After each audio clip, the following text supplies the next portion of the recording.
Let me take you back in time to Greece when I was only 12 years old in 1988. It was a milestone in my career as I was for the first time part of the women's Olympic national team. But what was really great, that I was playing together with my sisters in one team, side by side. A journalist years later told me that when the reporters saw the list, the Hungarian teenage team, they considered it's going to be a nice side story of the event. But it turned out that I was winning one game after the other, and our team was winning day by day, and we became the story of the event. As the coolest thing was that we broke down the 30 years of Soviet hegemony by winning the Olympic gold medal for the first time.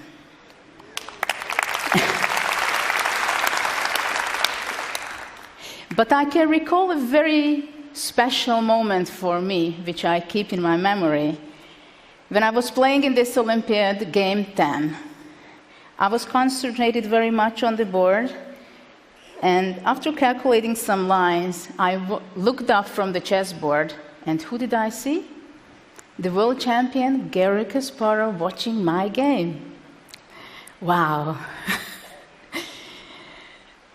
The player who I admired and I respected so much, and I learned so much from his games. It gave me inspiration and gave me energy too. I smashed my opponent in that game within a few moves. After the Olympiad, a journalist asked Kasparov, what does he think about my chess? Do you think that it's possible that one day Judit will challenge you? He would say, I'm absolutely sure that she's going to become the women's world chess champion. But if we will play? And then he continued that I'm convinced that it's almost impossible. Almost. As a matter of fact, he was not the only world champion thinking similarly about women's chess. As a matter of fact, the legendary Bobby Fischer once said, I can give a knight oath to any woman player in the world, and I can still beat her. But to give you a perspective, what is to give a knight oath in chess, it's like entering in a swimming competition, having your hands tied your hands behind your back before jumping into the pool. So you can imagine how happy I was at the age of 15 when I broke Bobby Fischer's record, becoming the youngest grandmaster. Thank you. By this time, I was the #1 woman player in the world. But my real dream was to become the ultimate #1 between men and women. I knew I have a very long road ahead of me. When for the first time I met Kasparov, it was an exceptional experience for me. He has such a charisma, strong presence, and incredible deep chess preparation. Practically, I've lost the game before even making a single move. You may ask, how is that possible, right? It's because I had great respect for his chess, and psychology is a very big part of the game. Imagine Kasparov walks into the playing hall and sits down opposite to you. I had the feeling that he wants to eat me up alive.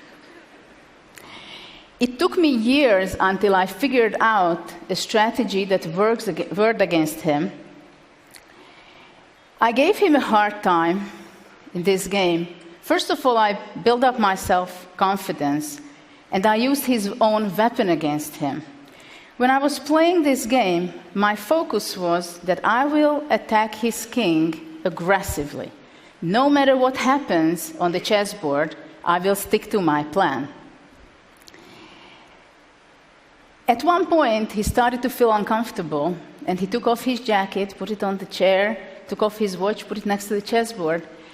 And from his body language, it was obvious that he didn't feel good at all. I even had the feeling for a fraction of a second that he had it in mind that maybe he might even lose the game. But he escaped this time. But I felt that victory was within reach. Our next encounter was a bit more than a year when we met again over the chessboard.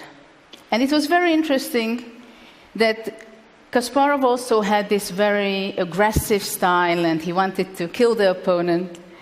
But in this game, he chose the very modest opening, which was very calm. We exchanged the queens already at the very beginning of the game to enter into calmer positions.